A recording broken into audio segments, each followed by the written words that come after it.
matéria que a gente leciona é um pretexto para a gente praticar aquilo que a gente quer de verdade, que é promover desenvolvimento humano. Então, hoje eu faço isso com neurociência, mas eu já fiz isso com português, já fiz isso com espanhol. Hoje eu falo de neurociência e comportamento, saúde mental. Então, eu continuo sendo professora, eu só vou variando os temas, as chaves para abrir essa porta. Aprendendo coisas novas para poder ensinar, né? Exato, basicamente. Exato. Da hora. Última pergunta desse início, que é...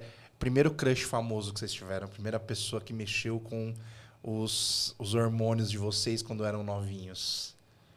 Nossa, gente, que difícil. Eu sei, o Jairzinho. Mas Jairzinho, época... Balão mágico. Exatamente. Ele era fofinho, né? Era fofinho, era querido. Ele parecia um anão, porque ele era muito inteligente. Ele parecia um anão, ele era muito solto pra ter a idade que ele tinha, cara. Muito incrível. Ele é muito incrível. Muito apaixonadinha por ele, assim, de criança mesmo, muito apaixonadinha por ele. Oh, meu Deus. Acho que foi um primeiro amor, assim, quando ele cantava Meu Primeiro Amor com a Simone, eu queria muito ser ela. Você olhava pra Simone e falava assim, essa baranga... Por que você não eu? Essa baranga, seu encontro. Bom, em casa era todo mundo noveleiro, né? Então, tinha, o que me lembro, assim, muito novinho, a Letícia Spiller, né? Babalu, cara. É o cabelinho aqui, ó. Era um negócio. Caralho, tem gente que tá assistindo agora que não tem uma puta ideia do que a gente tava falando. Babalu. Vai olhar lá no... Como é que é o nome do cara? Vai ver no Viva. Caralho. Do tempo, né? Maravilhoso. Bom, legal. Vocês se encontraram, vocês davam aula no mesmo lugar? Como é que foi esse processo aí? Eu fui dar palestra com a minha equipe no Senac, que era onde ele dava aula. E aí a minha equipe estava lá palestrando, eu fiquei mais na organização do evento. E já havia passado muito tempo do início do evento e chega um cidadão apressado e atrasado e tal, e aí me vê ali sentado e me diz, e aí, você me ajuda? Eu cheguei um pouco atrasado, eu queria que você me dissesse o que está acontecendo aqui? Ele achando que eu era do Senac, né? E aí eu olhei bem séria para ele, bem bravona, porque se é um negócio que eu não suporto na vida é atraso, sabe? E aí eu olhei para ele e falei, não, você não está um pouco atrasado, você está muito atrasado. E foi assim, fofinho, que a gente começou. Que fofo. O lado dela da história, né? Diga o seu lado. O meu é assim, eu cheguei, eu trabalhava, né? Eu saía de um emprego e ia para o outro. Então, trabalhava no hospital e ia dar aula lá no Senac e tal. Então, eu tinha um trabalho, não só dava aula. Entendeu? Entendi, entendeu? É a mesma coisa que eu perguntei, mas você, além de podcast, você trabalha também? Como é que funciona? E aí, nesse dia, eu resolvi almoçar, cara. Eu parei e falei, não... Era um luxo almoçar. Almoço, porque eu tinha que sair de um, era o tempo certinho para chegar no outro. Só que, de manhã foi mal puxado. Falei, eu vou almoçar e vou almoçar legal. Sem pressa. Assim, fui lá, tranquilo, depois, eita, e vai dar tempo. Só que não dava, né? Aí cheguei lá muito atrasado. E tem coisa pior que você chegar atrasado, auditório lotado, o palestrante lá, e aí você entra meio sem graça, né? E aí eu vou ali, lá pro fundão, e ela aqui sentada, com o pezinho assim, tal. Deve ser educadora do Senac e tal. Deixa eu perguntar para ela o que tá rolando, né? O que tá acontecendo. Me atualiza aí, me coloca aqui na mesma página, que eu já pego rapidão aqui e acompanho. O quê? Ela... pezinho balançando aqui e tal, eu olhei assim para aquele pé, olhei para ela e falei, nossa, muito gata, né? É bom que ele vai assim, ó, não, que eu vou pegando a palestra aqui no jeito, aqui, ó, eu vou pegando a palestra, nossa senhora, hein? Do nada desmontou qualquer vontade de entender a palestra. Eu só peguei na mão dela assim, obrigado, ela bravando, não, obrigado por me atualizar aí. Cá estamos. E como é que você saiu disso para pegar um telefone? Porque realmente eu não já... consigo ver um momento, uma possibilidade. Teve toda a formação, né, e tal, e aí na formação você... Aí isso foi um primeiro dia? Não, foram umas 3 horas, umas 4 horas de curso, assim, que é a parada pedagógica, né, para os... Cara, você teve 3 horas só para reverter uma fechada de porta dessa? Parabéns, querido. Tudo bem, sorriso, tal, isso, aquilo. Posso saber qual que é o seu Instagram? Aí ela passou da empresa. Só que eu falei, não, eu quero o seu mesmo, o seu pessoal. E aí ela me passou também, o pessoal dela. Entendi. Eu não pedi telefone, pedi Instagram. Depois, no Instagram, fui lá, mandei mensagem, obrigado, me ajudou, a palestra foi ótima. Dá seu telefone aí agora, né? Pra quem é ligeiro, qualquer rede social é Tinder, meu amigo. É isso que eu tenho pra dizer pra você. É isso. É isso. Muito bom, parabéns. Porque realmente, depois de uma fechada de porta dessa, isso é resiliência. Isso é resiliência. Bom, agora sim, né? Agora. Pô, vocês se conheceram, vocês já faziam um trabalho com palestra já e tal? Eu já fazia trabalho com palestra. O Léo tinha uma vida muito louca, assim, porque ele trabalhava, como ele falou, no hospital, de manhã, à noite no Senac, e de fim de semana ele dava palestra também por uma outra consultoria. E eu trabalhava em escola, bom, também tinha uma vida bem louca. Eu trabalhava em escola, sempre dei aula e mentoria online, e trabalhava com editoras e tal, e tinha toda uma consultoria também para dar conta. E aí a gente foi se juntando e chegou a pandemia. E a gente é casal de pandemia. Então, a gente... Caraca. Então, vocês juntaram, então, por conta da pandemia? Porque a gente estava naquela fase piranha, sabe? Assim, ele acabou de separar e eu também. Então, você está na fase piranha mesmo, né? Então, não vamos ter nada sério, não vamos mesmo e tal, não sei o quê. E a gente se conheceu em janeiro e, tipo, março, lockdown. E aí faz o quê? Aí a gente começou a trabalhar mais perto. Ele ainda trabalhava no hospital, mas as aulas dele eram à noite. Muitas aulas rolavam lá em casa. Então, a gente começou a se aproximar, entender as afinidades em relação ao trabalho e tal. E foi ficando mais perto, né? Muito por conta da pandemia também. Enfim, e aí a gente foi entendendo, 2 anos depois de a gente estar junto e consolidar a nossa relação, sair da fase piranha, entender que dava para encarar bem um relacionamento e curar os traumas dos anteriores e tal. Entender que a pandemia não era só um sinal divino, né? Exato. Então, fora isso, a gente tem que se entender, senão não dá. Então, aí a gente resumiu, depois que passou a pandemia, inclusive, que a gente entendeu que Então, é mais do que a pandemia. A gente tem outros motivos para ficar junto, então a gente ficou junto de fato. E aí a gente foi entendendo que tinha muito para a gente fazer junto como profissional também, né? Então, aí... Ela me apresentou o filho dela, que na época era Reinventando a Educação. Ela direito, assim, esse aqui é meu filho e tal. Né? Mais 4 gatos também. Que excelente. Foi legal, e ele uma filha. De verdade. A gente foi se encaixando. Mas, assim, era... projeto social na época, né, amor? Incrível, apaixonante. O que eles faziam antes da minha entrada era um negócio assim que, uau, deixa eu entender mais disso. Eu demorei um pouco para entender, mas depois que eu entendi, falei, é isso que eu quero para minha vida também. Tô dentro. Estava muito focado, muito mais focado em projeto social, mas não se sustentava financeiramente, né? Então, o Lailson veio, e já veio com um aluno dele, que hoje é nosso companheirão, nosso sócio, que é o Paulo. Depois de um ano veio o Paulo junto. E a gente está aí estruturando isso. E hoje a gente estrutura isso principalmente falando sobre saúde mental e sobre a pauta prevenção de acidente no trabalho. Então, o Lailson é engenheiro de segurança do trabalho, eu sou professora e doutoranda em saúde mental. Então, eu falo sobre saúde mental e sobre os impactos disso no nosso trabalho, e ele fala sobre prevenção de acidente no trabalho. Cara, e ambos os assuntos são muito próximos e falam de quase a mesma coisa de alguma forma, né? Muito louco. Eu vi no Reinventando uma frase que era alguma coisa como não tem uma educação saudável se o professor não estiver saudável, exatamente, né? Alguma coisa assim. Professores tristes. Não tem como ter uma educação. Escola feliz se os professores estiverem tristes, exato. Mas isso vale para a sua casa, para a sua empresa, vale para qualquer contexto. Você precisa estar bem. Então, precisa partir do sujeito estar bem para que os espaços também estejam bem. Imagina só, aqui, olha o astral que tem isso aqui. Se você tiver uma pessoa assim, tortando o nariz, de mau humor ou de má vontade para fazer as coisas, afundou a paisagem aqui, né? Já, coitado do artista, tudo que ele fez aqui foi perdido, porque as pessoas vão vir para cá assim, com má vontade, vão trabalhar pesado. A gente aprendeu que trabalho era isso também, né, Marcos? Trabalho é muito duro, a vida é difícil, a vida é muito dura, e a gente sair desse padrão mental é muito complicado. É muito difícil, até quando você fala com alguém que está num ambiente desse ruim, você tentar explicar que existe um outro ambiente que não é daquele, a pessoa, inclusive, às vezes caputa com você. Isso, é agressiva. Porque ela fala assim, não existe, não sei o quê. Exato. Pô, eu fiquei...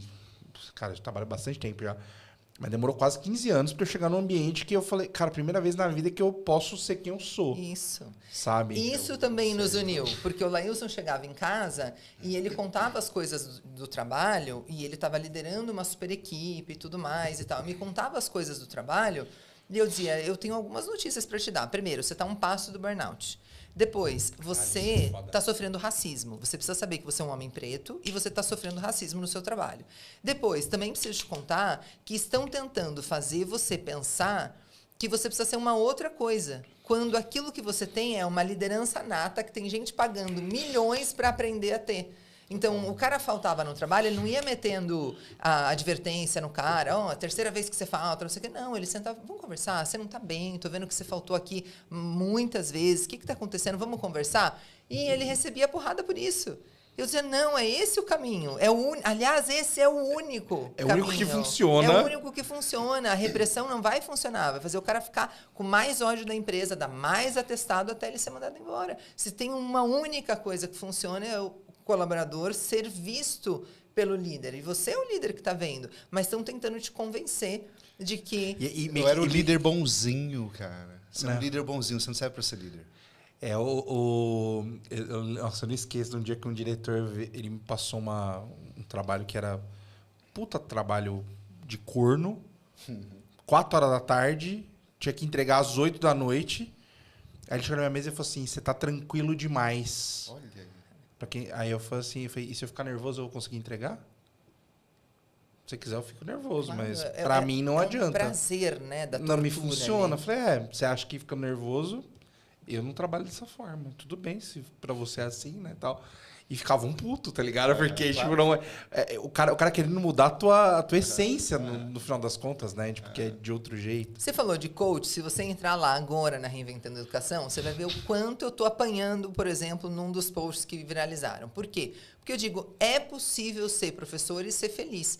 Aliás, não é possível você estar 8 horas, 9, 10 horas, porque tem professor que faz jornada tripla, Sim. trabalhando e não estar feliz e achar que você está trabalhando. Tripla na carteira. Porque se vai pra casa, é quádrupla, amigo, quíntupla e vai aí, embora. Exatamente. Vai Então, embora. pega lá a jornada, aula de manhã, aula à tarde, aula à noite, aí chega em casa, tem outra jornada, tem filho, tem não sei o que, não sei o que. Então, assim, se você não está conseguindo se divertir no seu trabalho, achando jeito para se divertir, você não está trabalhando. Essa é a má notícia para dar, né? Você está só adoecendo. Você está indo lá receber um salário, cumprir algumas metas impostas, mas você está adoecendo. Ponto. Né? Então, você precisa de verdade ser feliz E quem fazendo tá te batendo aquilo. são as pessoas que estão infelizes e acham que isso não é possível. E acha que não que é é o que eu possível. falei. Essa A é uma pessoa coach não... da educação. Eu ri quando você falou de coach, porque as pessoas escrevem lá. Essa é uma coach da educação que nunca entrou em sala de aula. Aí você vê achismo, porque eu tenho 20 anos de sala de aula. Eu tenho muitos privilégios. Então, eu conciliei sala de aula com pesquisa, com palestra, com inserção no mundo corporativo. Eu decidi não ser mãe. Isso tirou também da minha agenda uma pauta que ocupa muito tempo, certo? Então, as mulheres que são mães, eu entendo, não têm os privilégios que eu tenho. Eu tenho esse privilégio de andar pela escola, andar pelo corporativo, poder me dedicar à pesquisa, porque eu escolhi não ter filhos. Foi uma escolha minha, entende? Entendo e respeito muito quem fez outras escolhas e não tem esse tempo. Mas eu consegui fazer isso. Agora, eu vou dizer para você, em sala de aula, eu fui tão feliz quanto em todas as minhas palestras. E sou tão feliz quanto em todas as minhas palestras, né? E as pessoas ficam muito bravas quando, por exemplo, eu tenho um auditório com 700 pessoas e eu ponho as pessoas para levantar, para dar risada, para chorar, para se abraçar, para fazer dinâmica, não sei o quê. E aí o professor fala assim, mas é que com 40 alunos em sala de aula a gente vai fazer o quê? Você pode fazer um monte de outras coisas que não enfileirar e enlatar essas crianças. E isso vai fazer com que você seja mais feliz e essas crianças também. Mas aí você precisa partir do pressuposto de que é possível. Né? Não normalizar o estar na merda. Tem outra parte da minha palestra que viralizou, né, amor? Que é a mosca e a merda. O mel e a merda.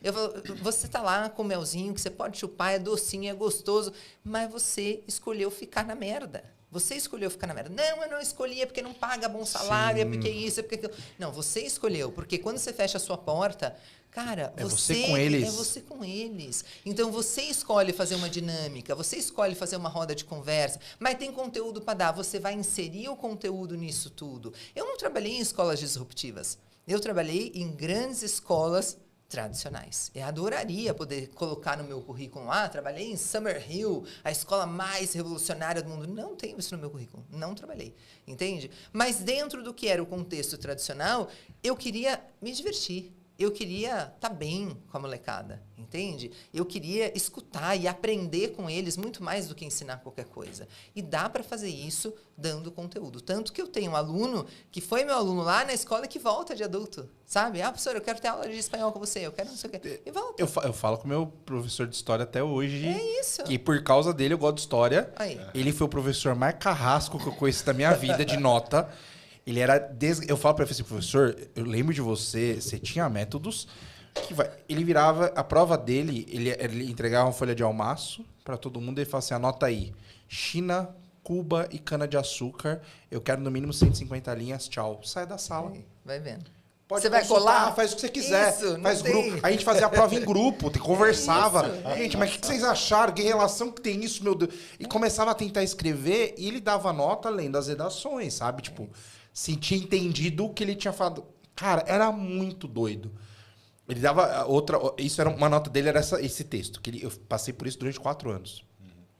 Né? Tipo, ele fala assim, ano passado a gente falou de Idade Média, esse ano a gente está falando de Idade Moderna, então eu quero que vocês relacionem um feudo com produção em larga escala...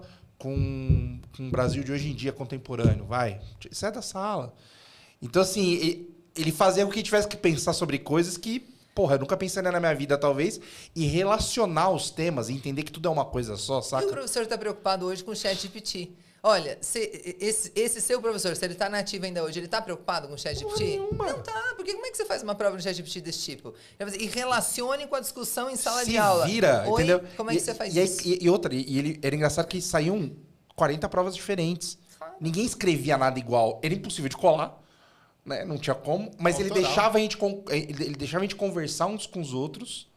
Ele deixava a gente trocar ideia, deixava consultar material. Deixa você conviver ali em comunidade, em grupo, né? De trocar, ter uma troca genuína, olhar olho a olho, tudo mais, não ficar ali. E assim, todo mundo suava pra tirar a nota dele e todo mundo amava ele, porque assim, as aulas dele, ele pegava o livro, a gente ia seguindo, né, o que tinha que passar no livro. Aí ele fazia a gente ler, pra tipo, ninguém ficar dormindo, né? Então cada um ia lendo e tal. Terminava e falava assim, beleza. Levanta a mão aqui quem quer começar a explicar. Aí alguém levantava a mão e falava alguma coisa assim, não, legal, mas não foi só isso. O que mais que aconteceu? Não sei o quê. Então a aula era sempre um negócio que tipo, ia todo mundo participando. Eu falei, cara, eu lembro disso até hoje, converso com ele até hoje, e é o cara que me fez pirar em história, sabe? E eu mais desgraçado que pra tirar nota da minha vida. Assim, eu suava. Lembro que eu estudava pra essa redação sem saber o que ia cair, todo mundo estudava igual uns doidos, sabe? Então, acho que isso dá pra fazer de algum jeito, né?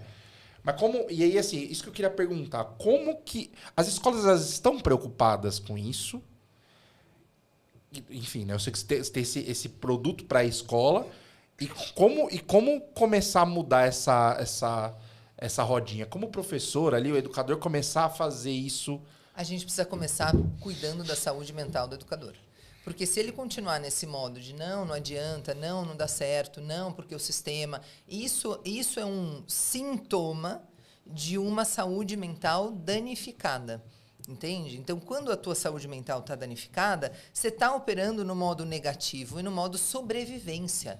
E no modo sobrevivência, você não vai investir energia em fazer vínculo. Porque não é a sua prioridade. Sua prioridade é cumprir tabela. O que é para fazer aqui? Tá, tchau. Pum, fecha a porta e vai embora. Porque você está no modo sobrevivência. Então, a prioridade de toda a escola precisa ser cuidar da saúde mental desse professor. A gente tem vários documentos, LDB, BNCC, que fala sobre competências socioemocionais.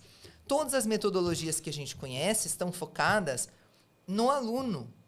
E todos esses documentos estão focados nas competências socioemocionais do aluno.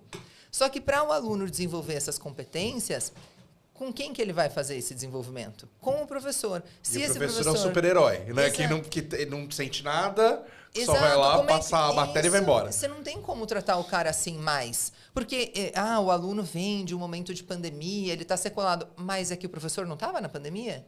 Ele também estava na pandemia. E esse professor estava na pandemia e ainda conciliando o drama com a casa dele também. Porque assim, ó, você está no corporativo e está na casa, beleza, você consegue se isolar e tal. Você é professor, você está dando aula para alguém que está com todo o BO lá na casa também, mas a tua casa também está um baita BO. Como é que você faz? Entende? Então, esse professor também está sequelado no pós-pandemia. E detalhe, durante a pandemia, ele precisou aprender um monte de coisas de tecnologia que nunca ninguém tinha apresentado aquilo para ele, percebe? Mas foi assim, ó, faz aí. Usa o Teams. Como assim usa o Teams? Usa aí.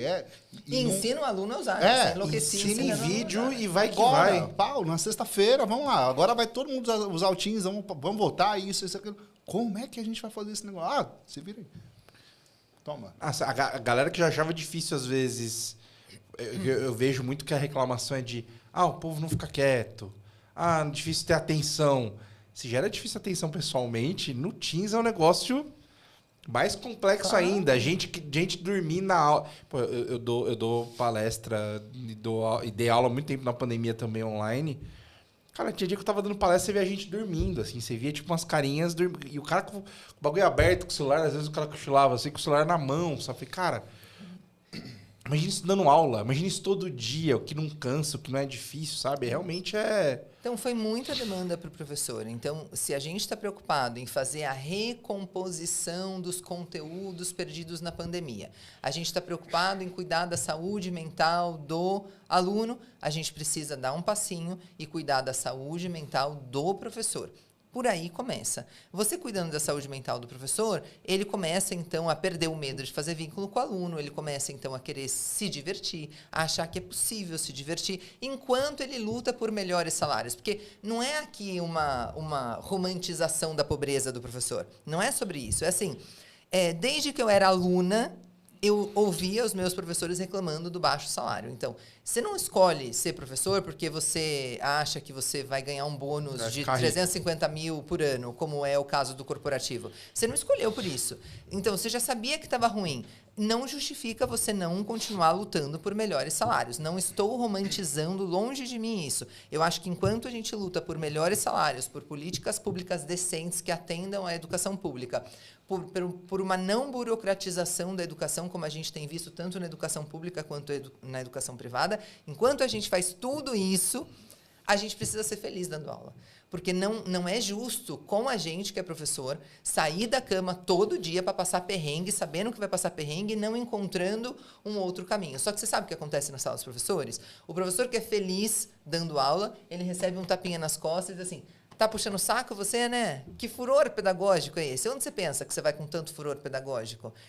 Isso aí passa, viu? Então, ele é desestimulado. Você está agradando demais os alunos, né? Por isso que gostam de você, né? Isso. Não está dando prova, não está fazendo nada. Ele é desestimulado pelos colegas. Então, eu acho que esse coleguismo da profissão falta também, né? E a gente precisa ajudar que essa cultura possa nascer e que as pessoas possam se apoiar mais, se criticar menos e aprender mais uns com os outros. Mas tudo precisa começar pela saúde mental. Por isso que a gente se juntou, porque essa saúde mental, a gente fala do professor e fala da escola, mas quando a gente fala de qualquer ambiente de trabalho, ela previne acidente laboral.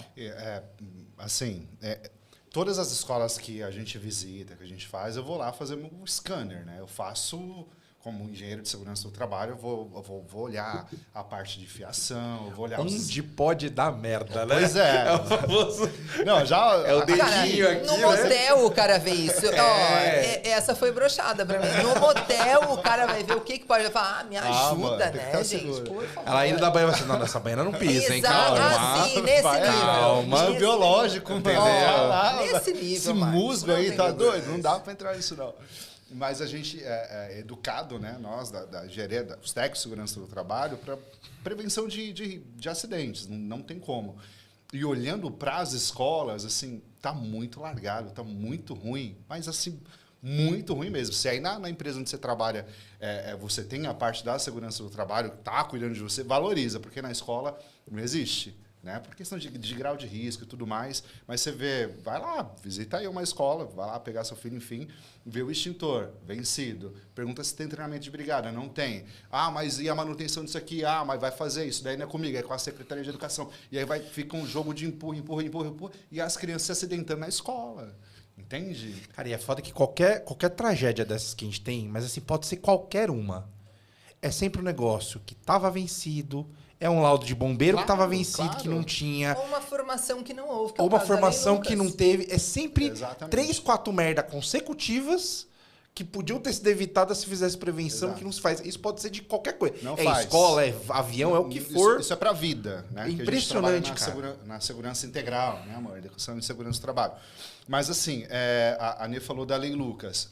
Em 2018, teve lá uma tragédia com o menino Lucas, enfim, barateando aqui. Veio a lei. É uma lei que obriga. A gente fala Não, mas muito não barateia, conta, porque essa história é importante. não sei como é que a gente está de tempo. Não, pô. Assim, teve um acidente numa excursão escolar, sabe? Excursão escolar. A gente foi, né, para a excursão. O pai tem que liberar, a mãe tem que liberar, o responsável precisa liberar. E você libera sabendo que seu filho vai para se divertir, né? Vai para um lugar para se divertir, passar um dia bom, agradável e tudo mais. E do nada você recebe a notícia de que seu filho morreu, engasgou comendo um lanche e ninguém soube fazer uma manobra de desengasgo e uma RCP. Então, daí surge a Lei Lucas. Aí vê lá se a estatística funciona. Eu digo assim para você, não, mas a minha escola funciona há 30 anos, eu já tive mais de 300 mil alunos. Eu quero que você se foda com a sua estatística agora, porque é o meu filho. Entende? Ah, mas 1%. Foda-se. 1% é vida que morreu, família sem filho. Acabou com a minha vida. Sim. Era o meu filho. Pois é. Então, a sua estatística me importa menos agora, percebe? E aí você vai nas escolas e pergunta se tem esse treinamento. Algumas escolas têm, mas a maioria não tem. E aí a gente estende também essa pergunta para quem transporta as crianças, que são os motoristas de van lá e perua escolar. Né? Fazem um treinamento de primeiros socorros, tem ali um kit, estão minimamente preparado, e não é só para o professor, são para os profissionais da escola e locais de recreação infantil. Porque todos os anos morrem vítimas de acidente, pelo menos 1 milhão de crianças morrem. Assim.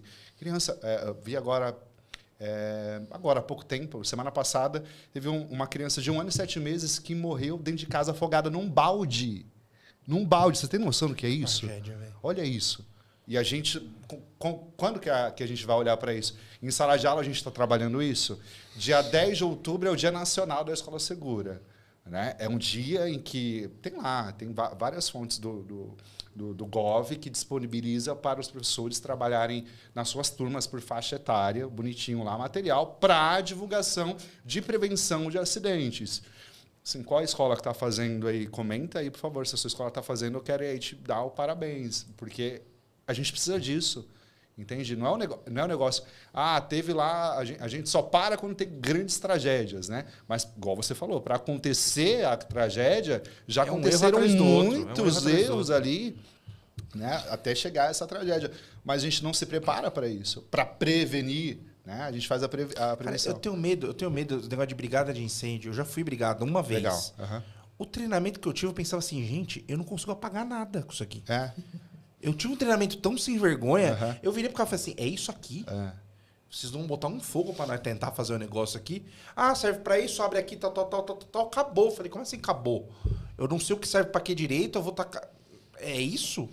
Tem 2 formas de se fazer. Em company, né? Você faz na própria empresa, ou você vai para um campo de treinamento. No campo de treinamento você tem uma experiência diferenciada. Aí tem fogo e tem tudo mais. Tem que ter, porque na hora que der a merda... Exato. Mas tem que ter as duas, Marcos. É o que eu falo sempre, Lailson. As pessoas escolhem, às vezes, tirar da empresa para ter um day off, né? E eu fico brava quando essa é a proposta. Porque o sair da empresa, o Lailson vai explicar bem o objetivo. Mas também é importante dentro da empresa, porque aqui você precisa ver para entender aí, como descer a escada, como fazer não sei o quê.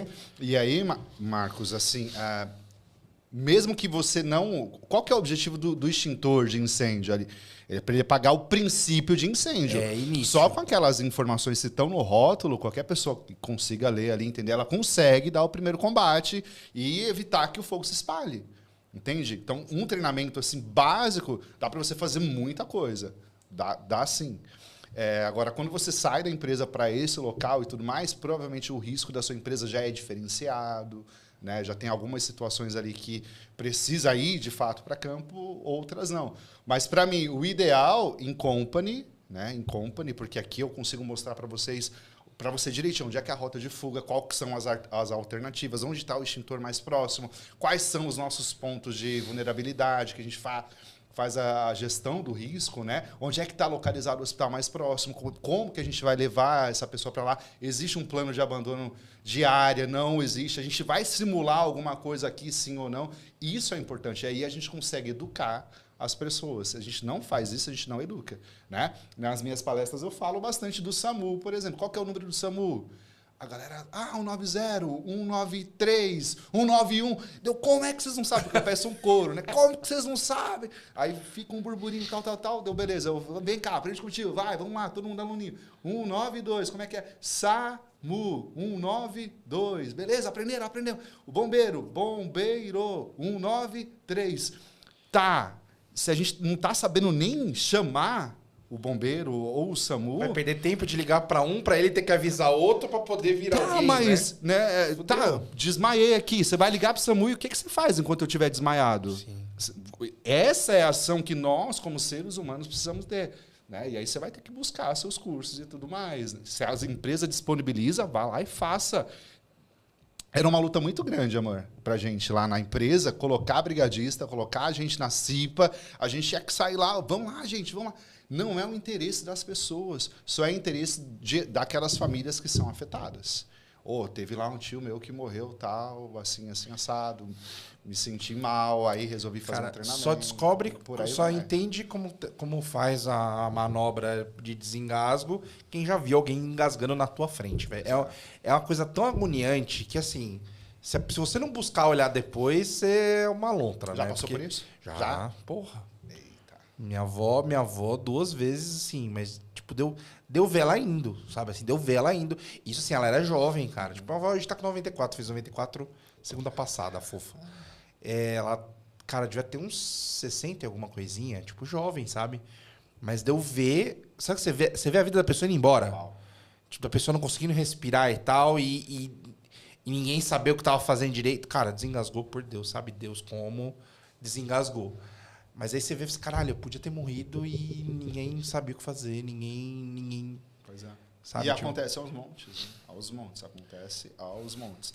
E a escola, ela é um caminho, né? Se você aprendesse isso na escola, de certa forma, você já sai ali preparado para o mundão do trabalho, para o mundão. Já que você for, aí você vai entender, ter minimamente ali uma noção de onde tem um extintor, de usar um extintor, onde é a rota de fuga. Não de você ir lá para aprontar, né? Fui no CJ, o CJ é uma das ONGs que a gente adota, eu fui lá dar um treinamento para eles, né, de primeiros socorros e segurança do trabalho. Tal. Foi um dia incrível, botei fumaça lá e tudo mais. Perguntei, quem aqui já utilizou extintor já na vida? Aí um levantou a mão. Eu, onde? Na escola. Como assim você usou na escola? Peguei lá, estava lá, quis saber como funcionava, eu fui lá e...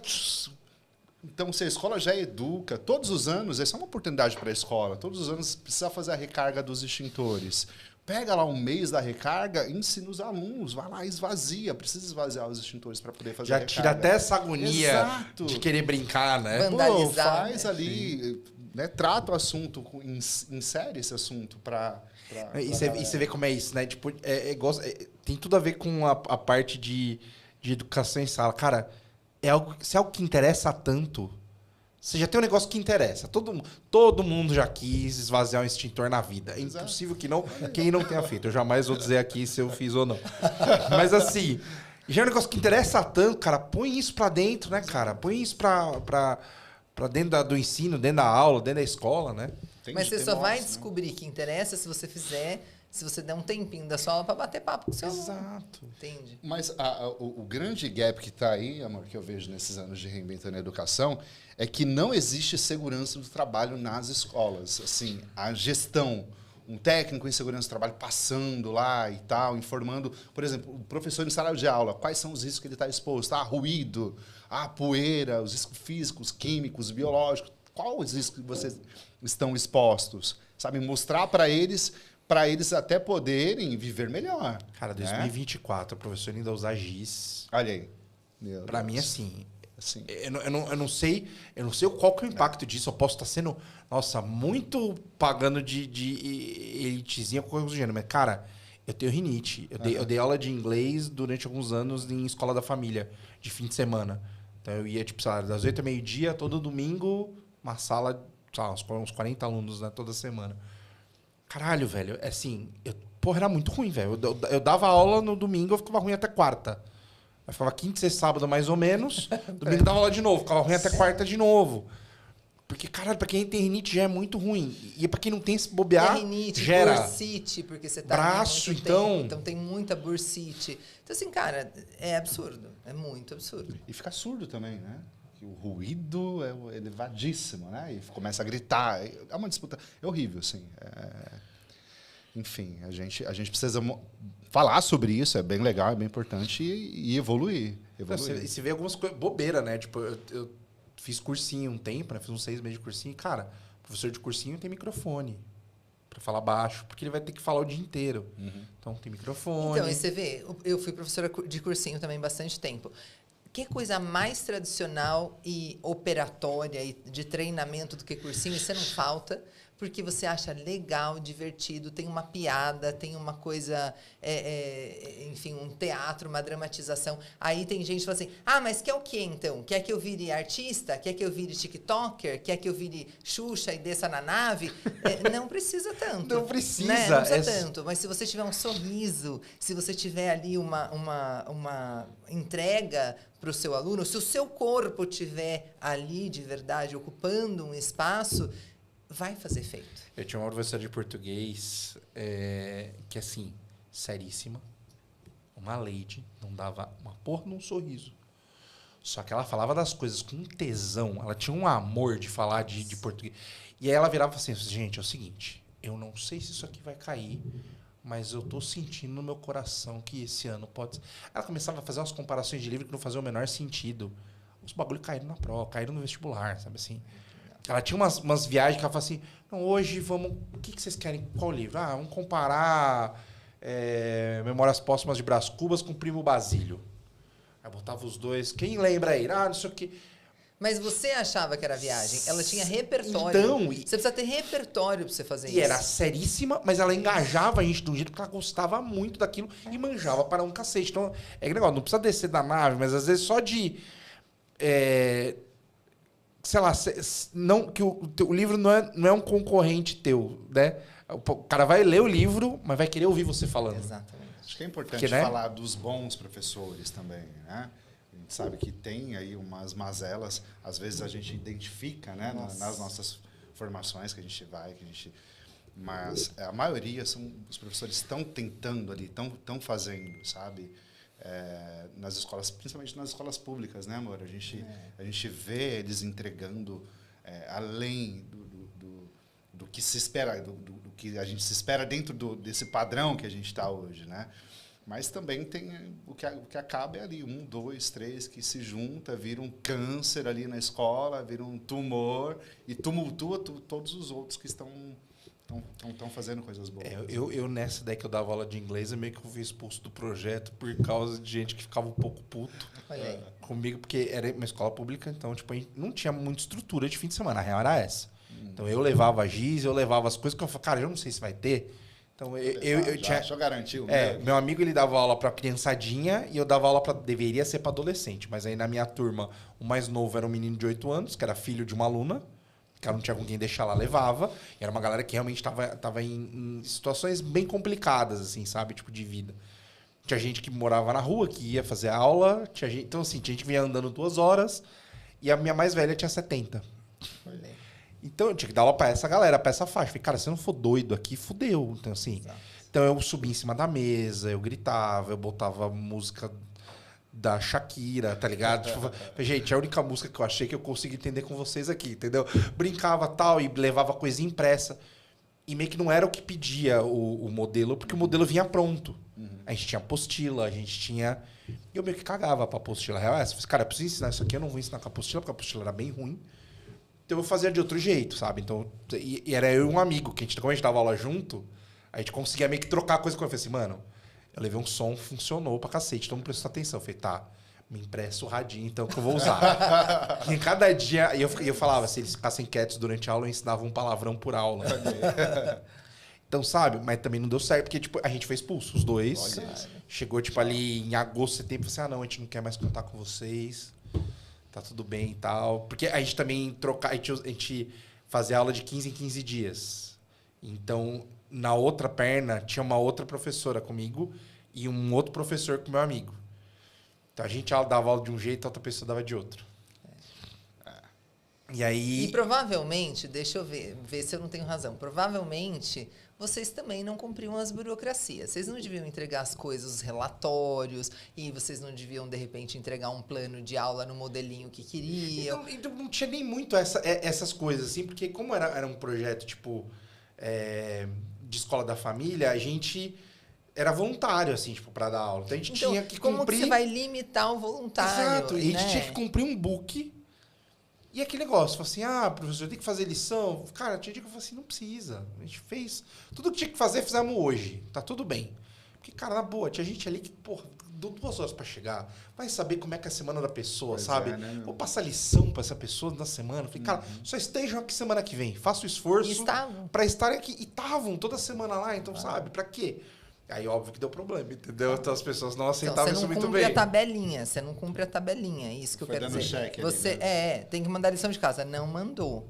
Tem que fazer o caderno, não fez. Tem que dar o verbo to be, não deu. Então, só que os caras estão aprendendo. E um outro erro da educação esquece quem é o cliente. O cliente não é o aluno. Será que as pessoas estão preocupadas em perguntar para o aluno sobre a experiência do cliente real da escola? Né? Na escola privada vai perguntar para pai e mãe, porque é o pagante.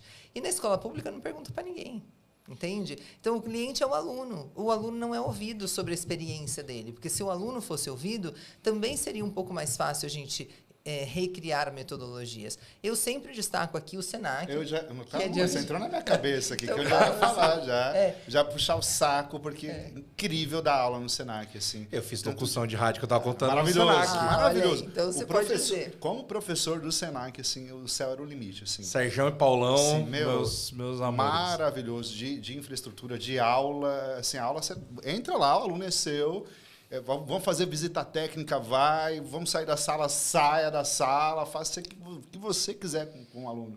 Os alunos saem de lá baita profissionais, assim, né? E quando eu vou palestrar no Senac, porque a gente se conheceu ele sendo professor do Senac, e eu palestrei no Senac. Quando eu vou palestrar no Senac, o que eu acho mais incrível é assim, o docente Senac, ele diz, não, a gente precisa muito de você, sabe por quê? A gente é técnico, né? A gente não sabe bem como dar aula. Eu falo, como assim, gente? Vocês podem dar aula para as outras pessoas, mas porque não fez a licenciatura, porque não fez a didática, acha que não sabe dar aula. E sabe e muito, porque o saber da aula é você ter esse tesão de passar para o outro aquilo que você sabe. Isso é o comunicar. O bom professor, ele é um comunicador de excelência. E o que é a comunicação? É a ação de tornar comum aquilo que era só meu e agora, com o nosso contato, passa a ser meu e seu.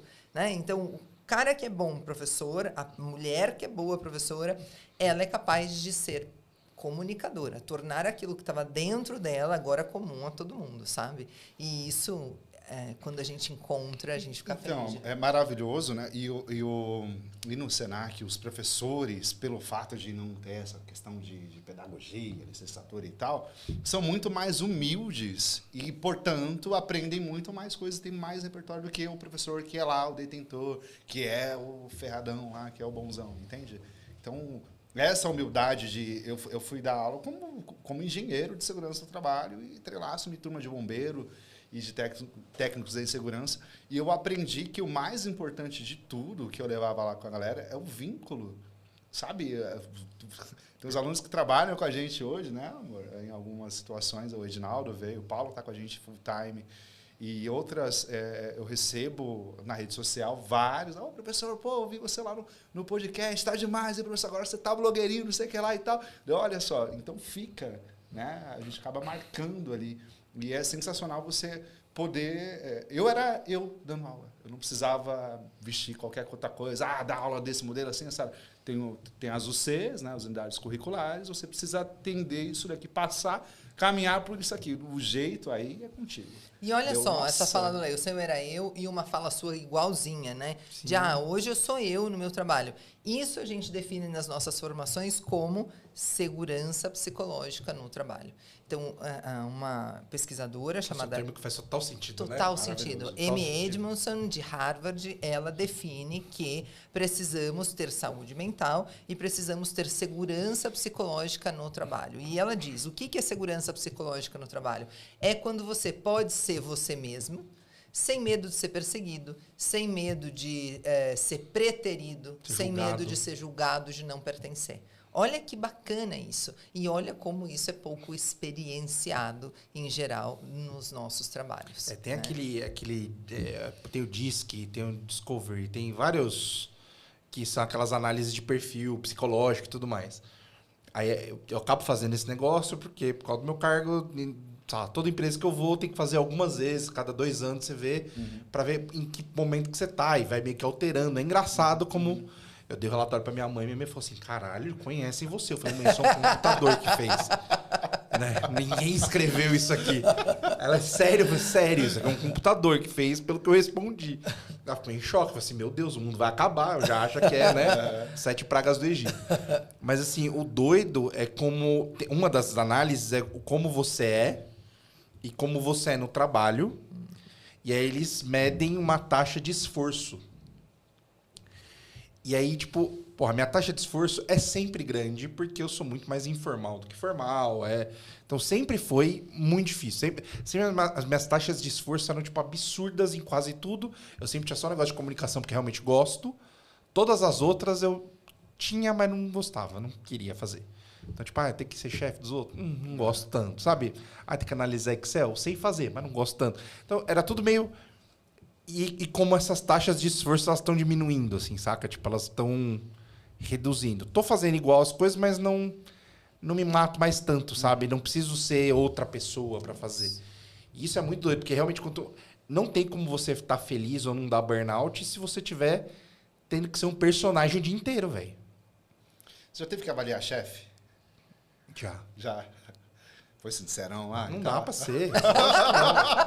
É lógico que Teve uma vez que a gente foi sincero no setor. Lá, não vou falar o nome, a gente foi sincero. Todos os líderes foram lá, venha pra reunião por conta da sinceridade de vocês aqui. Vamos entender, porque foi a pior nota da história da organização. Foi a pior. E chamaram a gente lá para poder entender, né? O que aconteceu, por que a nota dessa pessoa aqui foi tão baixa? E foi perguntando... de liderança para liderança, tipo, e o que você acha, tal? Chegou a minha vez, eu todo tremendo aqui, o que eu quero falar, eu quero falar, eu quero deixar sair, só que você fica ali numa situação tão, né? Você fala, cliquei errado. Né? Não, eu só falei errado, foi sem querer. Falei assim, que isso? Eu falei assim, gente, minha fala foi essa, tá aí, ela é isso aí. E não falei mais, pois é. Mas sofria isso? Sofremos. Isso. Exatamente, o jeito que tá aí. É do jeito que tá aí. Não me pergunta mais nada aí, que é o jeito que tá aí. E a parte mais legal é que provavelmente ninguém precisava perguntar pra ninguém. Pois é. Porque provavelmente todo mundo em volta sabia. Pois é. Entendeu? Mas cara, não dá. É muito difícil, lá, geladão, com medo de ser mandado embora por falar que o negócio é aquilo mesmo, sabe? A galera que votou, sentou o dedo lá na pesquisa, depois foi uma resenha, porque, E aí, eles pedem pra gente falar também, a verdade, e a gente fala, não quer que a gente fale a verdade, né? Então, você fica ali... É muito difícil, cara. Eu fico imaginando, porque... E isso, acho que, de novo, volta, né? Porque o professor... por exemplo, eu queria perguntar especificamente sobre isso, se vocês têm alguma... Sobre que, para mim, os professores, e é principalmente mulher, né? As professoras de ensino infantil, de criança menorzinha, não sei o nome disso. Pedagoga. Caralho, é a galera que mais se fode pra mim. Mas aí não por conta da... As crianças já é um trabalho muito difícil. Eu tenho um monte de amiga, e, enfim, que trabalham ou trabalharam nisso. E é impressionante como as crianças já é difícil, já é um trabalho que é puxado, né, cansativo. Mas como a estrutura em volta só atrapalha.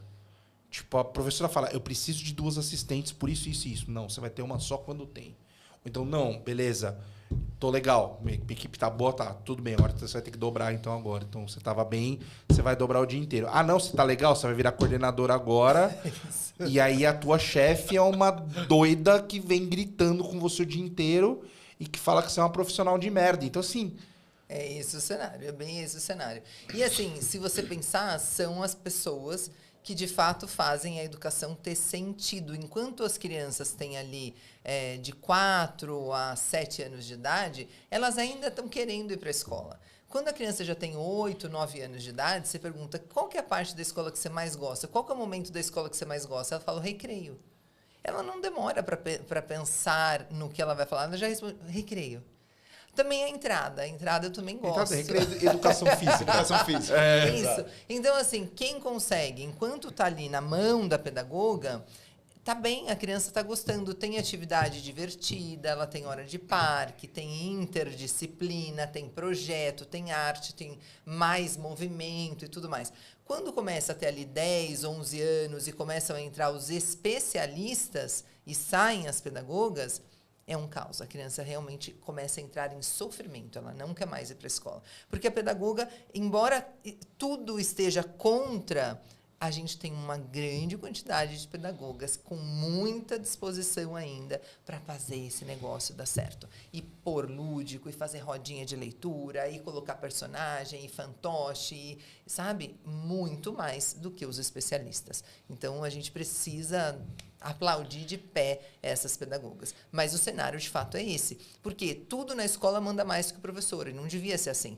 É né? surreal. É surreal. E tá piorando. Tem um caso de uma dessas minhas amigas que ela fala: o aluno em sala é um doce. A mãe aponta na porta, ele vira o Satanás. Ele começa a morder, ele começa a atacar coisa, ele começa a gritar. E ela vira e fala assim: nossa, em casa é desse jeito o tempo todo. E aí, a minha amiga foi falar com ela: olha, Não aqui é é assim. diferente, não sei o que, tal. Ela ficou puta e foi reclamar da professora para a diretora. Que ao invés de defender a professora dela, foi dar um come na professora, porque os negócios fazem mais sentido. Eu sou ativista pela educação e sou feminista. Mas eu preciso te dizer, como feminista, a gente precisa ter uma desconstrução do feminino urgente. E o que é essa desconstrução do feminino? As mulheres competem umas com as outras, incluindo mãe com professora. Então, para a mãe, o professor ser amado pelo filho é uma disputa. Como assim? Tá amando mais ele do que a mim?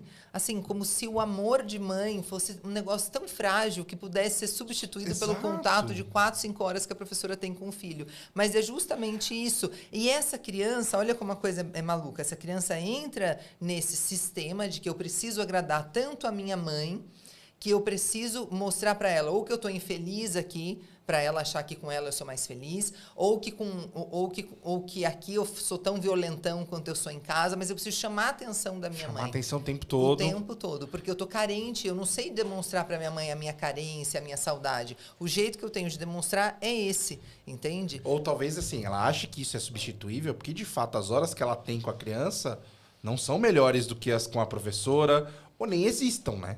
Porque no final do dia, o que eu percebia, e ela me contando coisas, eu falei assim, cara, parece realmente que a mãe joga o moleque lá, deixa o moleque lá, volta em casa, eu acho que não tem nem interação.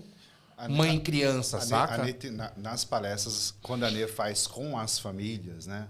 Especialmente a Nê, minha esposa, Sim. tá? Ela fala para as mães diretamente: vocês não conhecem os filhos de vocês. Tenham humildade, venham conversar com as professoras, com os coordenadores, para você conhecer quem é seu filho. Longe da sua presença, ele é outro. Então, ela fala que... Nós somos seres sociais. Então, assim, o Max que eu estou vendo aqui não é o que dialoga lá com a sua mãe, que mostra o disco lá para tua mãe e tal. Claro, você tem um nível de intimidade comigo que ainda não é igual ao nível de intimidade que você tem com a sua mãe. Então, não vai ser igual, entende? Mas as mães têm dificuldade de entender isso. E elas carregam muita culpa, porque elas foram criadas num patriarcado todo que coloca a mulher sempre como cuidadora. E muitas delas se veem como também provedoras do lar. Elas não estão só arrumando a casa, cozinhando, como se isso fosse pouco. Mas, além de tudo isso, elas estão lá fora ganhando dinheiro para trazer para casa. Então, elas se sentem muito culpadas. E aí querem entregar tudo ali para o filho. E não sabem como fazer. E o entregar tudo, sabe o que tem sido? Ser permissivo. Não vou ficar dando bronca, não. Para 2 horas que eu tenho para ficar com meu filho, quer ficar no celular? Fica. O que você quer fazer? Eu vou dizer sim. Eu vou dizer sim, porque eu não vou ficar brigando com meu filho para tão pouco tempo que eu tenho com ele, porque eu estou carregando uma culpa imensa nas costas. respostas, entende? Muito complicado esse lugar de disputar. Tem essa disputa entre mães e madrastas, entre mães e professoras, entre mulheres. Percebe? Isso é muita falta de sororidade e a gente precisa desconstruir esse feminino para entender. A gente pode se apoiar, né? Eu sou madrasta, você é mãe, bom, vamos nos apoiar. Eu não estou querendo ser mãe da sua filha, eu não pari porque eu não quis. Eu não estou querendo ser mãe da sua filha, convivendo bem com ela e tratando ela bem porque eu quero ser mãe. Eu só sou uma mulher adulta, responsável, convivendo com uma criança da melhor maneira possível. Isso não me torna mãe dela. Entende? Eu sou uma professora adulta, responsável, convivendo com uma criança e querendo me divertir com essa criança enquanto ensino. Isso não me torna mãe dela, não te anula, portanto. E acho que a gente perdeu também aquela respeitabilidade que a gente tinha pelo docente, né? Quando que minha mãe ia questionar, quando eu era criança, se eu fiz alguma merda ou não?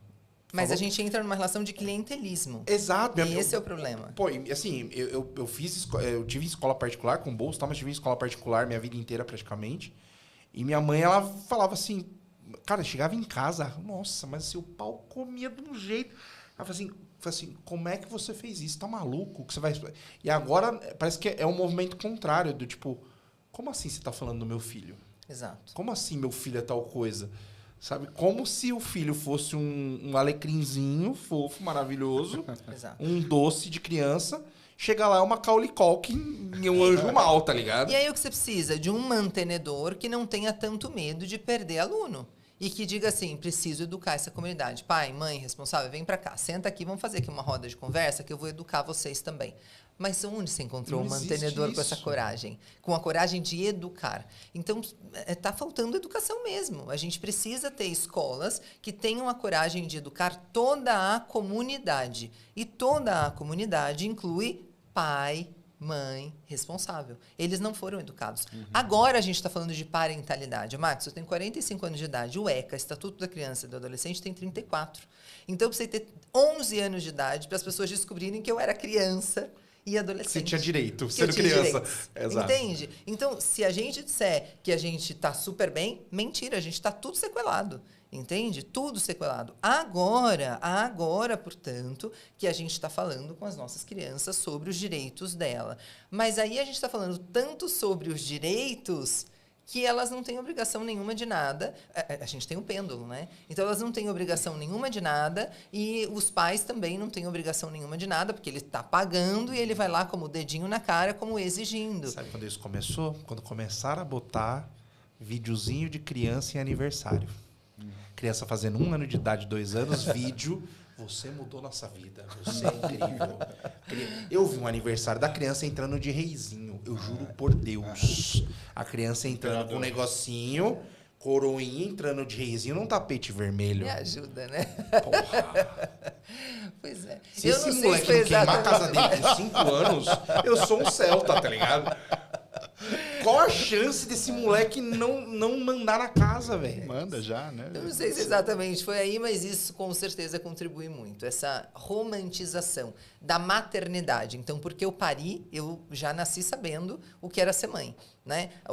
A mãe é uma entidade intocável, né? Então, você não pode dizer para uma mãe, você está fazendo cagada. Isso aí não se faz com seu filho. Eu sei o que eu estou fazendo, porque é meu, eu faço o que eu quiser. Eu pare o seu aí. Como assim? O próprio pai também, né, amor? Entra nessa caixa, né?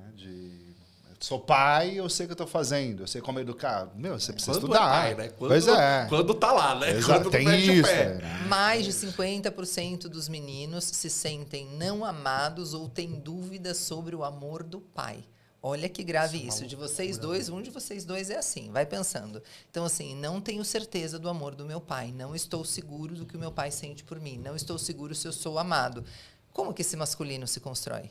Consegue se construir afetivo, acolhedor e não sequelado? Não, está sequelado. A gente precisa aceitar isso. Então, a gente precisa falar muito mais sobre isso. Mas acolhendo essa família, assumindo que essa família também não soube sobre isso. Eu vou dar uma formação agora para a Lua Barros, na pós-graduação de parentalidade. Olha que legal a gente falar de parentalidade, né?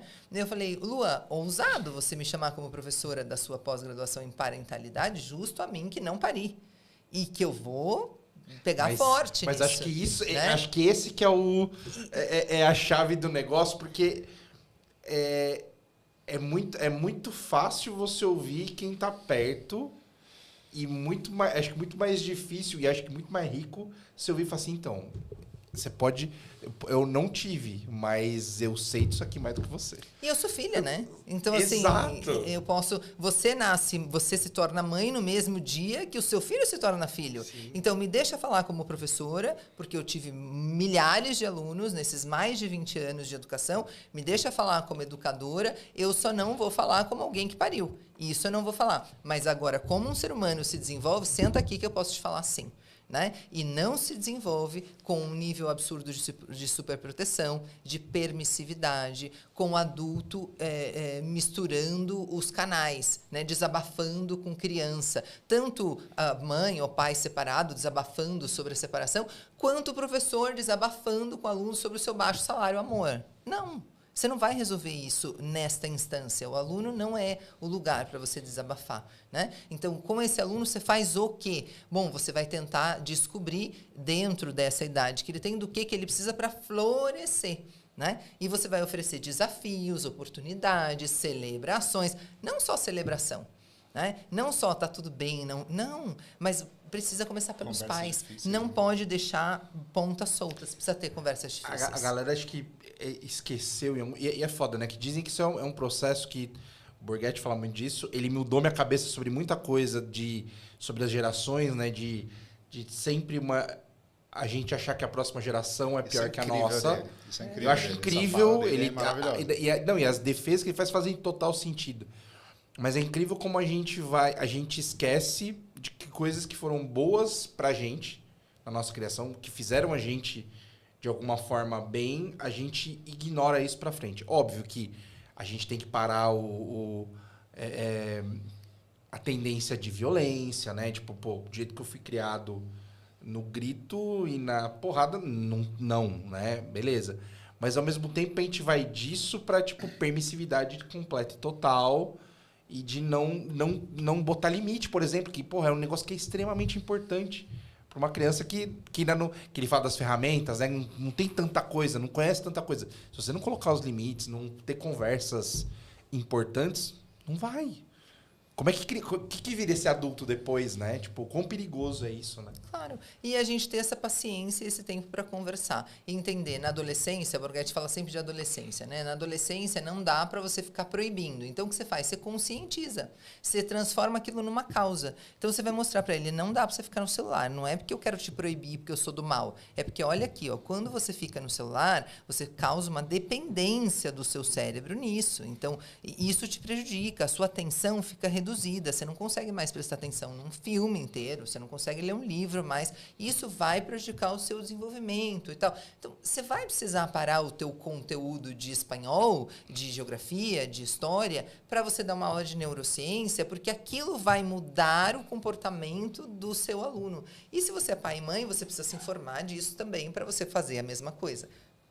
Mas aí que tempo? Você enfiou o pai num moedor de carne do corporativo, que ele chega em casa, o filho está dormindo, ele acorda, tem que catar a criança correndo, enfiar no carro, levar para a escola e não sei o quê. Tal.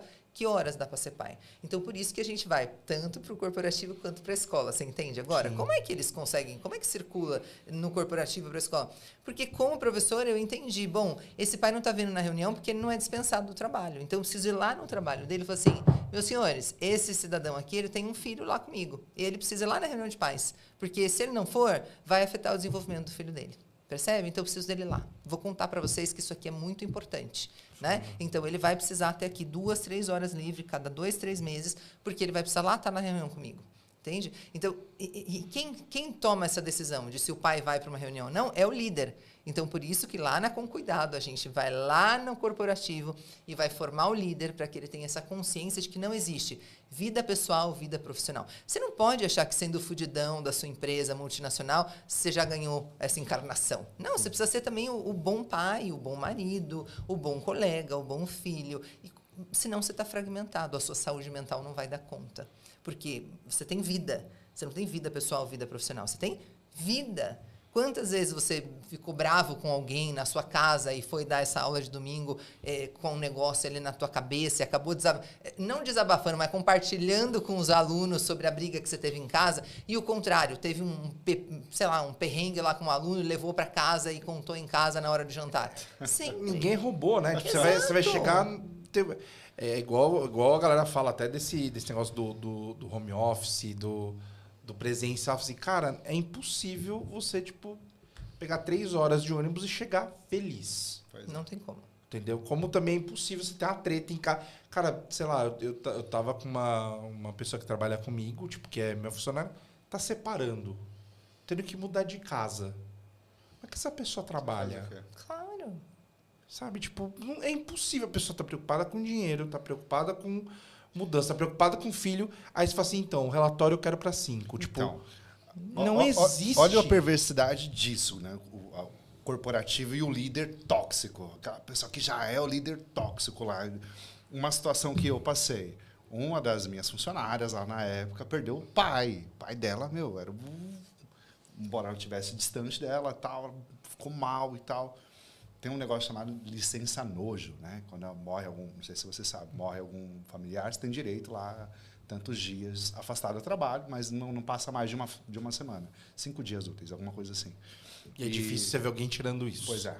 Né? Ela ficou uma semana afastada, mas mesmo assim, uma semana vai dar tempo de passar pelo luto e tudo mais. E ela estava visivelmente abalada e sensível, assim. Isso era...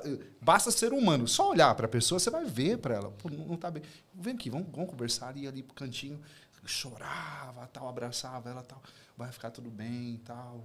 Respira. E minha chefe vinha e falou, não, mas porque ele precisa entregar? Porque caiu isso aqui e tá ruim e tal. Deu uma mão, morreu o pai da mulher, como é que eu faço? Não, você precisa ir lá e falar com ela, porque senão a gente vai mandar trocar, tirar essa desse contrato e vem outra. Olha como que funciona, como está isso, sabe? Os líderes tóxicos que o corporativo... existe uma máquina fabricando isso, né? Uma máquina. E a gente vem com cuidado falando de liderança amorosa. Como assim? O amor é brega. A Nê fala muito bem disso, né? Mas ser um líder amoroso, que líder amoroso? A gente quer energia, a gente quer... Os caras querem apanhar. Calma, vamos lá.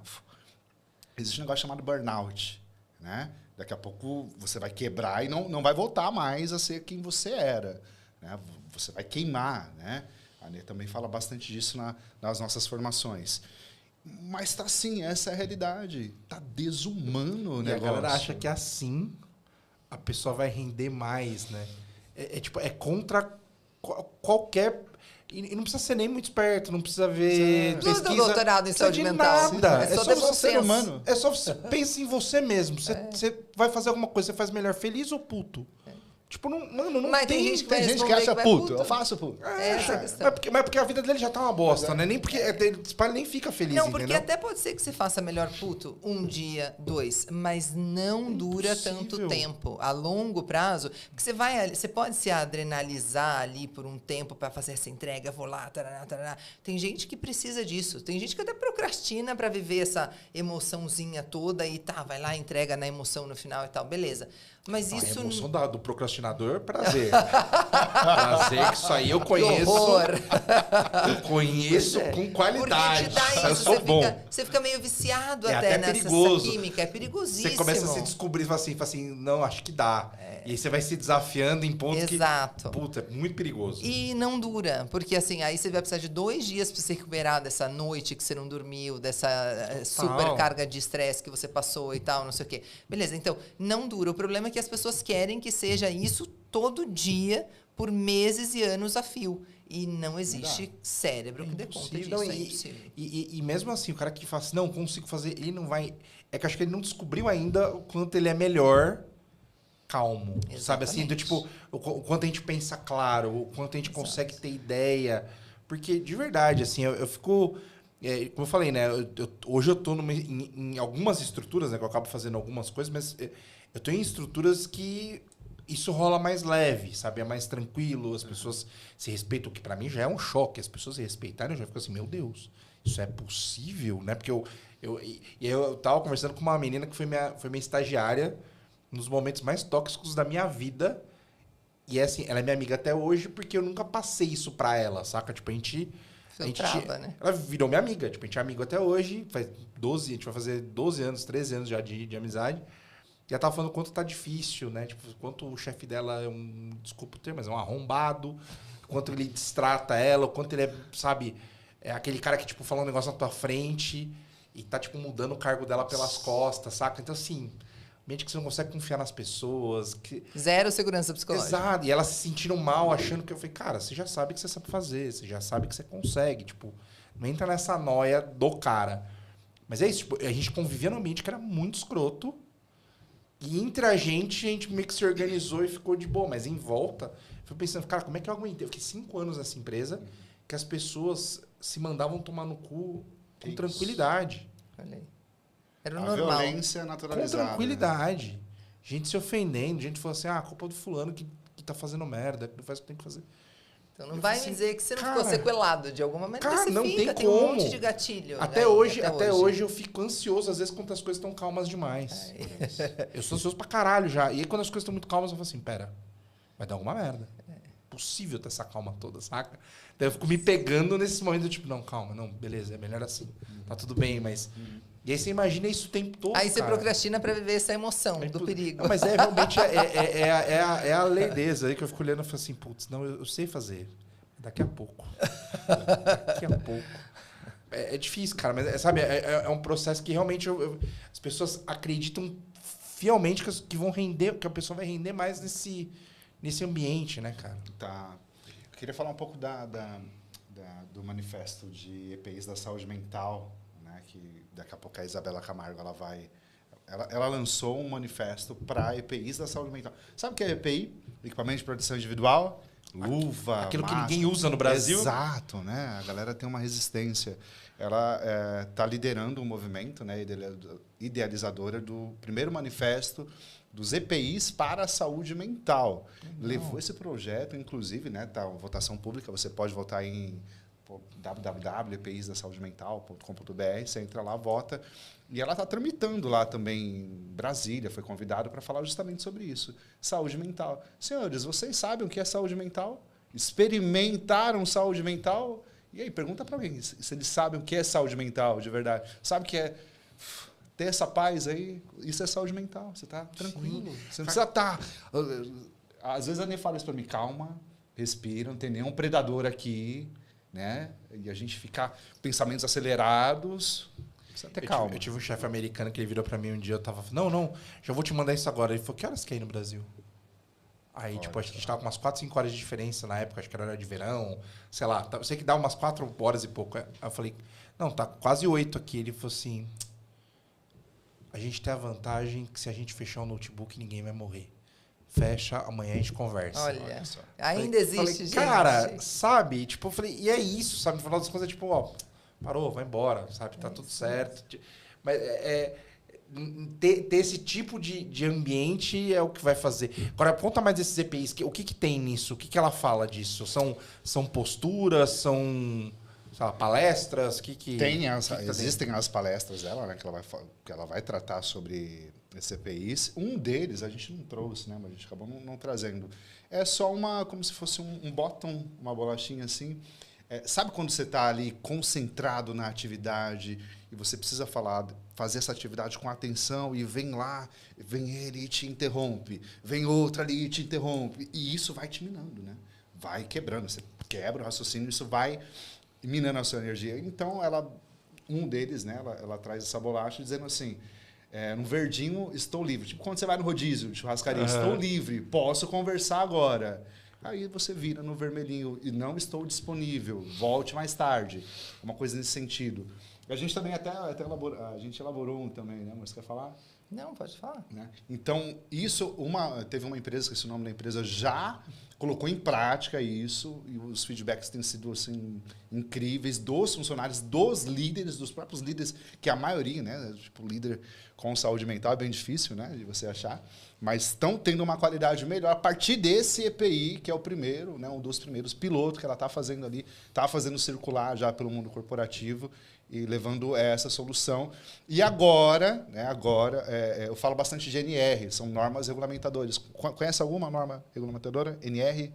Cara, eu trabalhava em empresa de parte automotiva, por isso que eu falo de EPI. Tem a CIPA, NR5, vai falar da CIPA. A NR1 são as disposições gerais. Então, lá está os deveres e obrigações das empresas e também dos empregados, né? Dos empregadores e dos empregados. E agora, os técnicos, os engenheiros, a galera que cuida da segurança e saúde no trabalho, também vai ter que olhar não só para risco químico, físico, biológico, ergonômico de acidente, vai ter que olhar para risco psicossocial, ou seja, vai ter que olhar agora para a saúde mental. Isso já existia no PCMSO, que era um médico, né? O médico tá lá na NR7, que o médico ele precisa avaliar essa questão psicossocial. Agora, a NR1 veio e falou, a partir de 2025 é obrigatório todas as empresas olharem para essas questões de saúde mental, né? E agora, talvez a Isabela tenha ajudado, aí ela foi para o Senado e tal, enfim. Mas é um movimento que a gente, já na Concuidado, a gente também já tem trabalhado bastante essa questão de saúde mental, de líder tóxico, de liderança amorosa, que não é brega, é você ser humano, é você praticar. Cara, e o termo é assim, alguém achar isso ruim é muito doido, né? Porque, pô, se falar em liderança amorosa, em tratar bem as pessoas que trabalham com você, em fazer com que o ambiente seja bom, porra, deveria ser bom para todo mundo, né? Teoricamente. Bem teoricamente. Já tive diretor que falava que ele gostava da disputa entre as pessoas. Meu Deus. É um jogo para ele. Round 6. Eu tive um outro chefe que a gente brincava que ele era rico, aí ele jogava The Sims na vida real. Uau. Então ele tinha funcionários só para poder ver as pessoas se fudendo. Assim, deixa eu ver aqui prazer como é que funciona. Porque não faz sentido, né, cara? No final das contas. Cara, assim, é louco que infelizmente a gente tá se caminhando pro final, mas a gente... Meu Deus, juro, eu não falei de metade do que a gente falava. De verdade. Isso nos obriga a voltar. Exatamente. Tá tudo certo, que bom. Só pra gente finalizar, eu queria que vocês falassem mais sobre cada um dos projetos de vocês. A gente falou um pouco de cada um separados, mas que a gente falasse um pouquinho mais específico de cada um. Então, o Reinventando é para escolas, efetivamente, né? Reinventando Educação é uma consultoria em educação para o desenvolvimento humano e a gente está focado nas escolas. Então, a gente foca em toda a comunidade escolar, né? Então, toda instituição pública ou privada ou todas as pessoas que querem entender como faz para reinventar a educação em ambientes escolarizados, formais de educação, né? Porque a gente ainda tem a ideia de que educação é só escola. Não, educação acontece em todo lugar, né? Então, a Reinventando a Educação está focada em cuidar de ambientes escolarizados. Então, ir lá para cuidar da educação básica, do professor, da saúde mental do professor, principalmente, para que ele possa dar conta de colocar em campo todas as metodologias que ele já aprendeu com certeza, conhecimentos de neurociência. A gente está preocupado em formar os líderes para que eles consigam desburocratizar a educação, para que eles não representem um peso a mais para o professor. A gente está preocupado em formar os pais, mães e responsáveis em educação parental e os jovens, os alunos, em gestão democrática. O jovem precisa saber sobre como ele faz o projeto de vida dele e sobre como ele participa das decisões da própria escola. Então, tudo isso a gente faz dentro da Reinventando a Educação. Na Com Cuidado, é uma consultoria para o cuidado do líder. Então, a gente vai para o mundo corporativo e lá no mundo corporativo a gente mostra para o líder que sim, é possível uma liderança amorosa que esteja focada em alta performance. Aliás, alta performance só se consegue com saúde mental e liderança amorosa. O projeto de vida é um projeto social que a gente incuba no grupo Reinventando a Educação e é um projeto social de assistência a jovens em condição de vulnerabilidade, para que eles possam ter conhecimentos básicos sobre como criar um projeto de vida, como fazer escolhas no mundo acadêmico, que cursos gratuitos existem por aí, já que eu não posso pagar, como que faz para fazer um currículo, como que faz para se preparar para uma entrevista de trabalho. Isso é muito legal, bacana. cara. Como que faz para você não se endividar na primeira oportunidade de emprego que você tem como jovem aprendiz, você vai lá e compra um celular em 48 parcelas. Como é que faz para você sair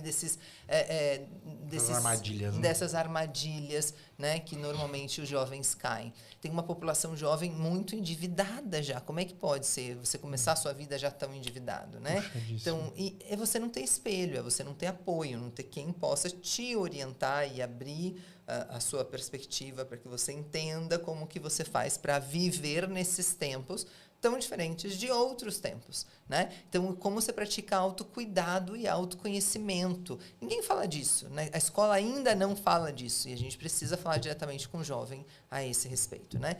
E aí, um digital, que é o nosso projeto Semente, ele está nascendo agora, que é uma agência de marketing digital focada em lançamento de educadores. É isso. Acho que falei tudo que a gente faz. Cara, não, é legal demais. Assim, acho que é um... Tudo que a gente lida com educação, eu acho que é fundamental, assim, cara. Porque, assim, eu fui me descobrir de gostar de dar aula depois de velho, né? Porra, fiz um monte de coisa. Aí eu comecei a dar aula... É da hora da aula. Dei essa aula de inglês, que eu já gostava, me divertia. Só falei assim, não, acho que não vou funcionar, porque desse jeito que eu faço, né, é impossível, não vai funcionar. E aí, um pouquinho antes da pandemia, tipo ali em outubro, novembro, precisou de um professor para dar aula de storytelling numa escola. Faltava uma aula lá para terminar a turma e não tinha. Eu faço stand-up também, com storytelling e tal. O cara falou assim, cara, você quer tentar? Fui e tal, testei. Aí apresentei na terça para eu não sei, né, mas a treinadora dos professores, sei lá. Aí ela falou assim, tá, tem uma aula na quinta já. Eu falei, quinta? Como assim, 2 dias? Cara, comecei a dar aula, eu falei, caralho, uma das coisas que eu mais gosto de fazer na vida, assim, sabe? Tipo, então, porra, sempre que a gente fala de educação, acho que é muita... Acho que a Nessol esqueceu de passar os nossos arrobas aí, né? Pra seguir. Isso, Sigam aí. Né? E vamos, por favor, passem já agora, que depois vocês passam de novo. Já vai de novo?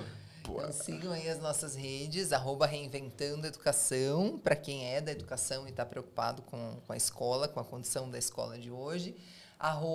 @com cuidado líder, para quem está preocupado com o mundo corporativo. Isso é muito da hora, velho. @projeto Vida, VIDHA, Vivências Integrais para um Desenvolvimento Humano Amoroso, que é o projeto que a gente tem para os jovens.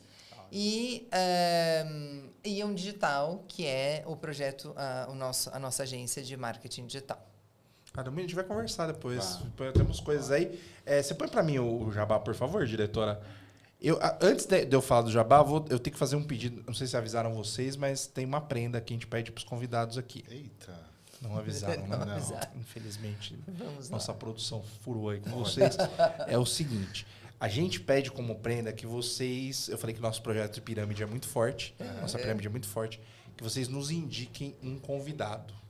Então, cada um de vocês vai dar um convidado de presente pra gente. Show. Vocês já vieram na pirâmide do Borghetti, entendeu? Sim. Então, o Borghetti aparentemente tá com a família dele amarrada, porque ele vem dando convidado pra gente há meses. Então, ele já passou. Ele vem aqui, eu não tenho nem coragem de pedir mais, entendeu? Porque ele já me deu muito convidado já. Vamos passar vários pra você também. Então, pensem aí, vocês vão mandar um áudio pra alguém no ar, entendeu? Uau! Então, vejam aí quem vocês querem. Pensem em alguém, cada um aí. Vocês vão mandar um áudio daqui a pouco. Né? Eu vou aqui, escolher aí no celular de vocês. Eu vou falar o jabá aqui e aí depois a gente volta, vocês mandam um áudio para as pessoas, tá? Vamos lá, por favor. Vamos aqui. Bom, bem agradecer a Magu Bebidas. Aí você que tá nessa câmera aqui? @Magu Bebidas. Tem licores, tem cachaça envelhecida, tem o primeiro moscomule do Brasil. Você vai entrar na Magu Bebidas, eles atendem todos os dias, 24 horas, entregam para todo o Brasil, tá certo? Tem licor de doce de leite, licor de avelã, puta, juro, é um negócio maravilhoso e a cachaça é um espetáculo, direto de São Roque para tua casa, tá certo? Pode passar, por favor. Estamos aqui nos Estúdios Voz, tá? A gente tem o suporte, o apoio aqui dos Estúdios Voz. Você está querendo tirar o teu podcast do papel? Você chama eles aqui, eles te ajudam desde a criação até os cortes, edição, Toda estrutura aqui é muito legal, tá? São 3 estúdios, daí daqui a pouco vai ter 4, que já estão montando um negócio novo aqui dentro, sempre mudando o cenário, sempre várias possibilidades de iluminação, tudo mais. Materiais aqui, câmeras de primeira geração, então realmente vale muito a pena. Traga o seu podcast pra cá e tire a tua ideia do papel, cara. Às vezes testa aqui, faz uma primeira vez, vale muito a pena que você vai tirar o teu projeto aí do papel. E também agradecer a DK Estilo, que nos ajuda aí quer personalizar qualquer coisa na tua vida. DK Estilos, quer fazer camiseta de divórcio, faz também. Chinelo, faz também. Essa é a camiseta da saudade, também faz. Faz tudo ali, DK Estilo vai te ajudar a personalizar o que você quiser, @DK Estilo, beleza? Vamos lá, áudios dos convidados. Você pode falar o nome só no final, pode falar no começo, fique à vontade e manda o áudio para a pessoa, por favor. Manda ali. O nosso... A gente vai dar vários aqui, agora. Vai mandar? Por fora, eu vou pedir vários, entendeu? Eu quero pode ser um áudio só dos dois agora, eu aceito. Não tem... Mas eu vou querer indicação, porque amigo traz amigo, entendeu? A gente vai trazendo gente boa aqui, estamos fazendo uma grande rede. Vou mandar um aqui, então. Fala, João, como é que você tá aí, meu querido? Tá bem? Tá assistindo a gente aí? Tamo aqui, Marcão, incrível. Faltou o DVD, provavelmente você vai ver quando o DVD estiver aqui ou não. Enfim, Marcão maravilhoso, tá aqui, nos recebeu super bem. E um convite para você participar aqui do podcast dele. Topa? Tamo ao vivo, tamo no ar aqui. Tá eu e a Irene aqui, tá sucesso, representando a Reinventando a Educação. Eu sugiro que seja esse mês ainda, porque é o mês das crianças e você vem e fala do seu livro, inclusive. Show de bola. Convite feito, hein? Manda a resposta aí já e a gente já passa no ar. Vamos ver. Boa. Vou mandar um, então. Pode mandar. Mais um? Olha só, 2 de outubro foi o dia da não violência e uma das pessoas mais emblemáticas para falar desse assunto é o nosso querido Rafael Colaviti. Rafa, aceita esse convite aí, vem aqui no Elementar Show para falar de comunicação não violenta com o Max, explicar aqui para o povo o que é isso de comunicação não violenta. Aceita aí o convite, vem para cá para esse podcast que é show. Muito obrigado. Cara, assim, tem muito assunto ainda, eu tenho várias questões sobre a educação como é hoje, né? Tipo, como você já estava falando de, será que precisa ser do jeito que é? As carteirinhas, uma na frente da outra. Acho que isso era de outros tempos. E aí não tem jeito. Aí o chat GPT mata a pau, né? Mas acho que a gente precisa conversar de mais uma série de outras coisas. Espero que vocês voltem logo, por favor. Só de verdade. Que a gente vem. Por favor. Obrigado demais. Obrigada, Márcia. E, que trabalho da hora de vocês, de verdade. Acho que é importantíssimo o trabalho de vocês em todas essas áreas aí, desde escola até empresa, a galera não usando o que tem que usar. Já fui no meio de oficina, ver 6 caras cobertos de poeira. Ninguém tava usando uma máscara, velho. E a gente tentava meio que sensibilizar, cara, você vai ter que ver teu filho crescer e tal. O cara falou assim, não, isso não vai dar nada, não vai acontecer nada. E aí você vai descobrindo depois. É muito, muito duro, assim. Então, obrigado demais por terem vindo. As redes de vocês, por favor. Lailson Lima EST, a minha pessoal. Né? Reinventando Educação, @Reinventando Educação, @Com Cuidado Líder, @Projeto Vida e @Ion Digital. Vou falar da Irene também, quem quiser dela é Irene Reis, _Neuroeduca. Vamos demais, a gente vai atualizar depois todos os arrobas. A gente tinha botado só um. Vamos atualizar aqui no negócio. E vai ser cortes maravilhosos. Aqui tem uns cortes incríveis, tá certo? Obrigado demais. Obrigada. Continuem vindo. Puta, a gente vai ter que trazer com o Borghetti junto. Isso aí vamos fazer. Botar uma mesa com 8 pessoas para poder caber todo mundo falar desses assuntos. Bom, você que tá aí, obrigado, viu? Elementar que toda segunda e toda quinta tem mais. Curte aí, considere se inscrever. Também tem o canal de cortes lá, se quer ver os melhores momentos, tem de outros papos, vai ter cortes importantes desse aqui também. Elementar, um abraço, até mais.